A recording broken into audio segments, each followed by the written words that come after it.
सिद्धिभ्यः ॐ नमः सिद्धिभ्यः ॐ नमः सिद्धिभ्यः मंगलम भगवान वीरो मंगलम गोतिमोगणि मंगलम कुंद कुंद्यार्यो जीनिधर्मोस्तु मंगलम सर्व मंगल मांगल्यम सर्व कल्याणिकारिकम प्रधानम सर्वधर्माणां जैनं जेतु शासिनम् जैनं जयतु शासिनं जैनं जयतु शासिनं बोले समय धर्म की बोले विश्व धर्म की जय बोले मानव धर्म की जय श्री वर्तमान जी शासन की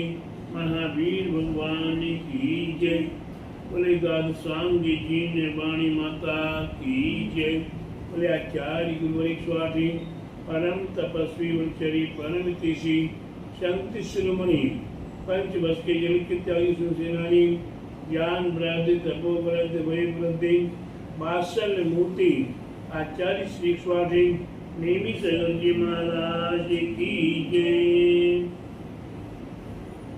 सभी भव्य आत्माएं विचार करेंगे कि हमारे लिए अपनी आत्मा में परमात्मा को विराजमान करना है, भगवान को बुलाना है, तो हम अपने हृदय को कैसा बनाए।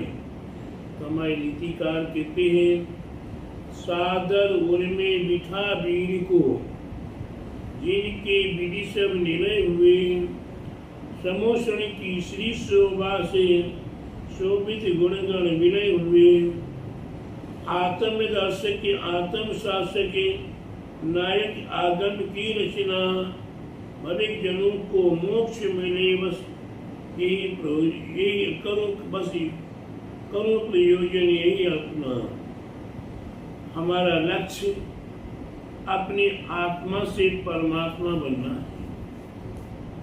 अनेक जनों को मोक्ष मिले बस करो प्रयोजन यही कामना है। भव्य आत्माओं को क्या मिले मोक्ष की प्राप्ति हो। तो मोक्ष की प्राप्ति कैसे होगी। आत्म दर्शक आत्म शासक है जो आत्मा के दर्शन करने में समर्थ है, जो आत्मा पर ही शासन करते पर का शासन जिन्होंने छोड़ दिया है। और नायक आगम की रचना जो आगम की रचना करने में नायक माने मुखिया ऐसे वह हमारे महा आत्मा महा परमात्मा महासंत महागुरु अरहंत परमेश्वरी उन्हें हम बुलाकर अपने हृदय में बिठाना चाहते तो हृदय को क्या करना पड़ेगा साफ करना पड़ेगा स्वच्छ करना पड़ेगा तभी जाकर वो समोषण की श्री शोभा से कैसी शोभा से शोभित है। समोषण में जाकर देखो समोषण का थोड़ा चिंतन करो कि सोने का सिंहासन रत्नों से जड़ा हुआ है, छद्म चमर भामंडल है,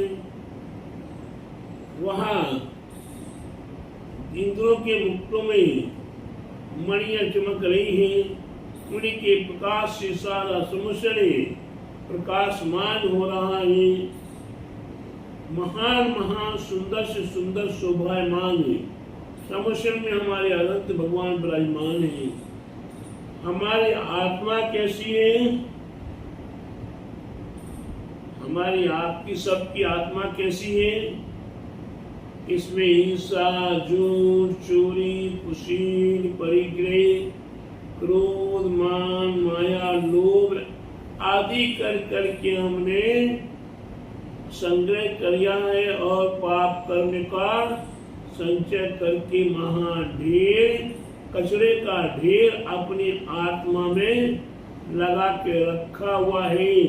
जब तक उस कचरे के ढेर को कर्म रूपी शत्रुओं को, कर्म रूपी मल को जब तक हम साफ नहीं करेंगे तब तक हम अपनी आत्मा के अंदर प्रभु को नहीं बुला पाएंगे। सादर उर्मे बिठा पीर को हम विनय पूर्वक, अति विनय पूर्वक प्रभु को अपने हृदय में बिठा रहे, लेकिन हृदय की पहले साफ सफाई करें, स्वच्छता करें, तभी जाकर हम बिठा पाएंगे। ये 9 कार्य की शुद्धियां, 9 कार्य की शुद्धियों में द्रव्य शुद्धि, इच्छे शुद्धि, काल शुद्धि, भाव शुद्धि, मन शुद्धि, वचन शुद्धि और काया शुद्धि, और साथ में विनय शुद्धि। इन 8 कार्य की शुद्धियों को संक्षिप्त रूप से आपको समझाने का प्रयास किया। आज आसन शुद्धि मैं आसन भी बता रहा हूँ और उस आसन पर बैठकर साधना करने से क्या क्या फल मिलता है वही भी बताने का प्रयास कर रहा हूँ। बांस का आसन, बांस की चटाई पर बैठकर जाप पाठ करने से दारिद्रता प्राप्त होती है, निर्धनता, घर में घर धन संपत्ति नहीं आएगी, खाने के भी लाले पड़े रहेंगे। इसलिए बांस की चटाई पर बैठकर कभी भी साधना नहीं करना। पाषाण पर बैठकर हम पाषाण शिला पे बैठ जाते हैं। साधु संतों की बात नहीं कर रहा हूँ, श्रावकों की बात कर रहा हूँ।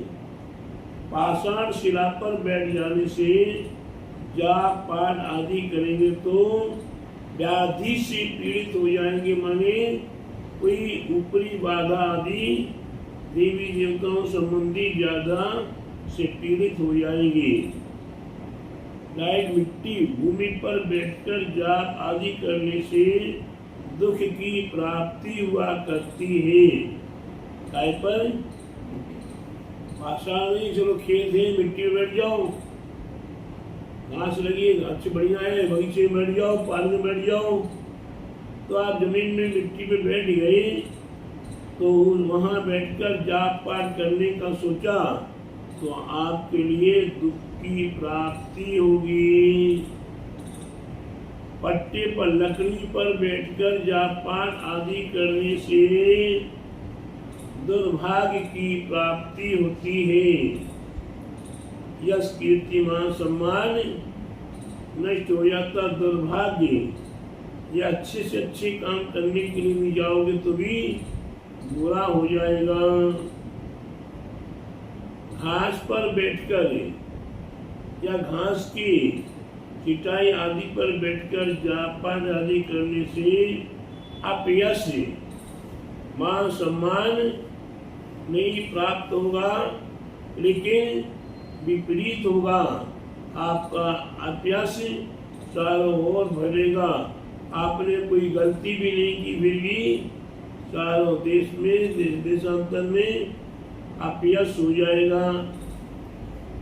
पत्तों पर बैठकर पत्थर वगैरह होती ना, वैसे कहीं बड़ा पत्थर बिछा लिया, उस पर बैठकर जाप पाठ करने से भ्रम मन में संदेह, ये ठीक है कि नहीं है, ये ठीक है कि नहीं है, करें कि नहीं करें, हम कर रहे तो अच्छा है कि बुरा है, ऐसा करते रहोगे। ये पत्तों पर बैठकर जाप पाठ आदि करोगे तो कथरी, पुराने समय में पुराने कपड़े पड़ जाते हैं, उन्हीं कपड़ों को इकट्ठे मिला लिए और सिल लिए, वो कथरी बन गई।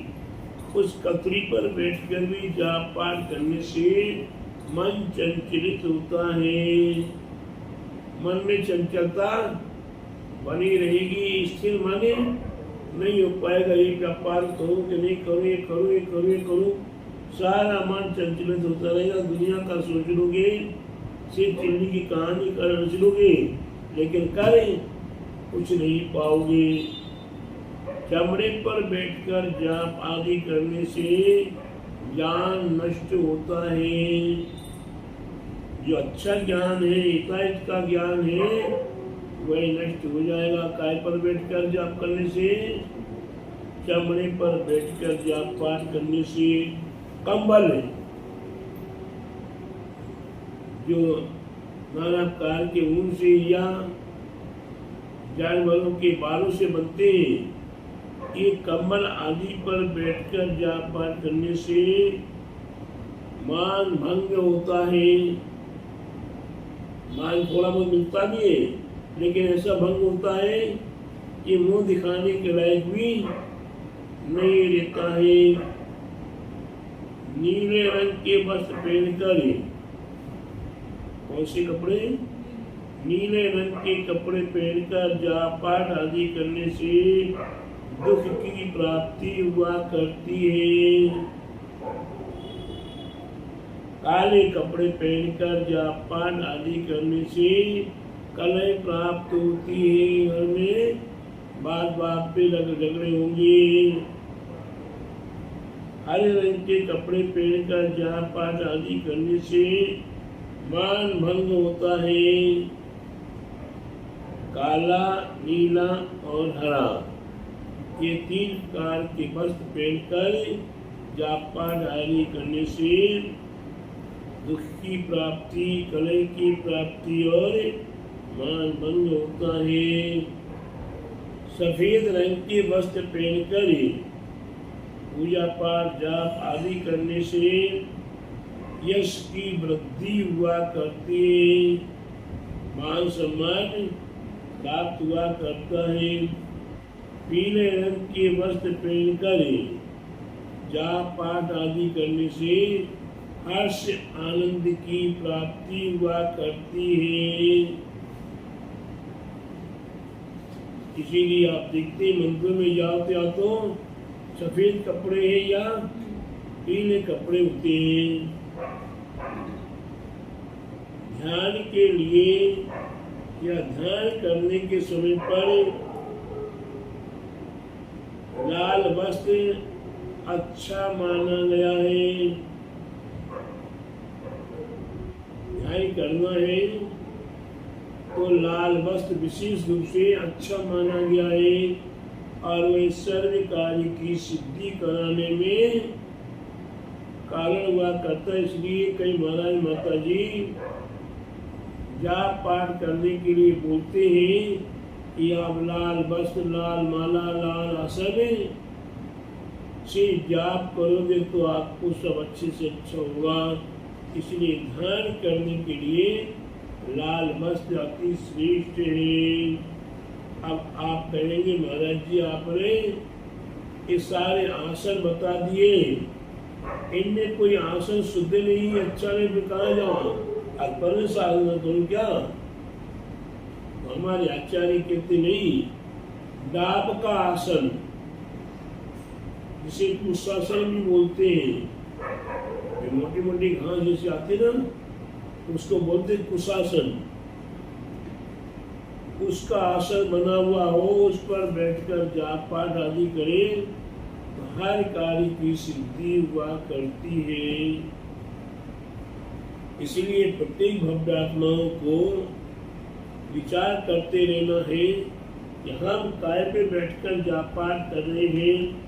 आज नई चीज प्लास्टिक की चटाई, प्लास्टिक के मुड़ा, प्लास्टिक की कुर्सियाँ, उन पर बैठकर भी जाप पाठ करने से कभी भी मान सम्मान प्रतिष्ठा यश कीर्ति या धन दान समृद्धि की प्राप्ति संभव नहीं है। क्यों कि वह तो जो प्लास्टिक है वह काय से बनी हुई है?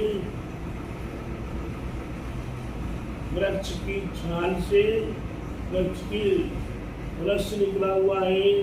और जब वृक्ष का रस निकलता है तो वहाँ जितने भी छोटे मोटे कीड़े आते जाते हैं तो उस गोंद में चिपकते रहते हैं और मरते रहते हैं।